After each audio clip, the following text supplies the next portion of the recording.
Guys গেমে দেখি একটা নতুন ম্যাপ দিছে যেখানে নামাজ পড়া যায়। ওইখানে দেখি ভাই অনেক পোলাপাইন গিয়ে খালি নামাজ পড়তেছে। ভাই তোমরা কি জানো এই বিষয়টার কারণে তোমাদের ঈমান দুর্বল হয়ে যেতে পারে। তোমরা যে নামাজ পড়তেছো একটা জিনিস হয়তো খেয়াল করো নাই, ওইখানে জুতা নিয়ে নামাজ পড়তেছে। যেখানে আমাদের মসজিদে একটু ময়লা পড়লে আমরা ফেলে দেই, ওইখানে তোমরা জুতা নিয়ে নামাজ পড়তেছো। হয়তো বা তোমরা অনেকেই বলতে পারো আমরা তো মজা করেই পড়তেছি। ভাই নামাজ নিয়ে কোনো রকম মজা করতে নেই।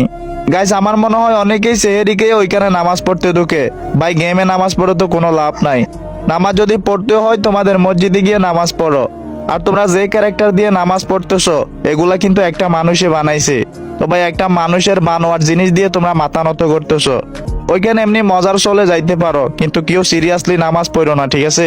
নামাজ যদি পড়তে হয় তোমাদের মসজিদে গিয়ে পড়ো। তো আশা করি সবাই বুঝতে পারছেন।